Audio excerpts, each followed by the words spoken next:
Hello, guys, good morning. Today we are going to discuss Sigmund Freud's understanding of religion. Freud was born in 1856 and lived up to 1939. He was a Jew born in Austria, exiled by Nazi to England. Some of his important works are Totem and Taboo, Moses and Monotheism, and Future of an Illusion. Let us begin by stating the academic influences he had in his life.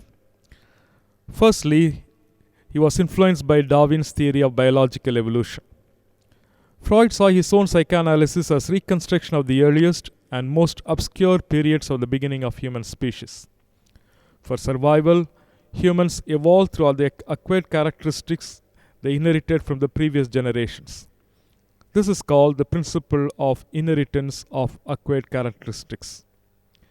Individual human development is also modeled after the development of species both physically and psychologically. The second influence he had in his life is from Spencer's social evolution. Society evolves from simple to complex, just like the biological evolution of the species. The collective desire for the physical survival of the human species is reflected in the collective desire for the society's survival. Thirdly, he was also influenced by Ernst von Haeckel's law called ontogeny recapitulates phylogeny. Ontogenesis in biology means development of individual organism. Phylogenesis means the evolution of species. Freud applied it to religion. The origin of religion in the individual sums up the origin of religion in the society. Both have the same pattern. Let us now discuss his ontogenetic theory of religion. It refers to the origin of individual religiosity. It answers to the question, what makes an individual adopt religious belief? This can be answered only by observing human life experiences. Freud begins by stating human life experience in the physical life as follows. Firstly, nature nourishes us, but at the same time threatens us. Though nature provides our needs, it turns hostile towards us unexpectedly. We have experienced the fury of nature in many natural calamities. Secondly, future is capricious. We have no certainty of future. It eludes our attempt to have an anticipatory glimpse. Thirdly, human civilization has produced social stratification. A strong sense of insecurity creeps in. The powerless longs for power, and the powerful wants to retain power at any cost. This leads to a sense of insecurity in all.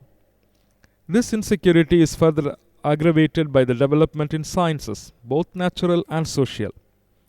The delusion about human power is shattered by Copernicus, then by Darwin, and later by Freud himself.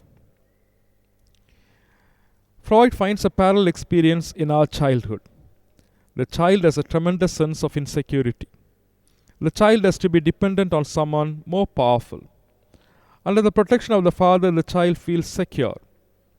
But like nature, the human father, while nurturing the child, also threatens the child.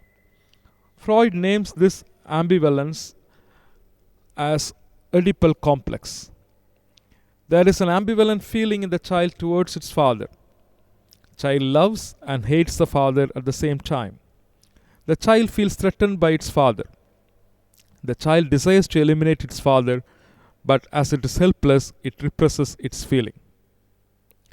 The child's illusion of its father as provider of security is, however, short-lived. As the child grows up, he or she realizes that his or her biological father is also as vulnerable and helpless as he or she is. The insecure adult reenacts the same childish response. He or she substitutes his or her biological father with a heavenly father, who is all-powerful, whom the society calls God. Religion is therefore infantile wish fulfillment. However, religion gives a coping mechanism to deal with insecurities of life. It helps us to deal with the terror of nature, to reconcile with all our fear of death, and to cope with social stratification. Hence, it is a coping behavior, learning to deal with all insecurities of life. For Freud, religion bears resemblance to obsessive neurosis, anxiety disorder of humanity, for two reasons. First, religious thinking is not a free use of imagination but compulsive. Second, religious ceremonies are neurotic ceremonies. By neurotic ceremonies, what we mean is they have illusory control over internal and external world. Therefore, Freud concludes stating that religion is an obstacle to freedom and growth. It makes us dependent, uncritical, and immature. Let us now move to the phylogenetic theory of Freud. It refers to the origin of groups' religiosity. The origin of religion in a society is a collective phenomenon of guilt. The starting point of Freud is the same as that of Durkheim. He thought of the study of Australian aborigines can give us a clear picture of the early stage of our development, including the origin of groups' religiosity. Like Durkheim, he studied Totemism. Totem represents the common ancestor of the clan, who is their guardian spirit or helper.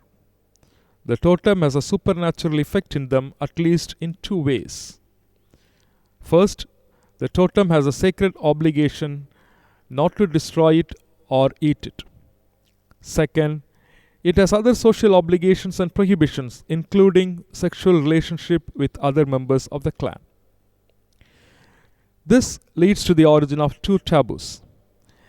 The origin of these two taboos goes back to the primordial murder of the primal ancestor by his sons, who ate him after murdering him.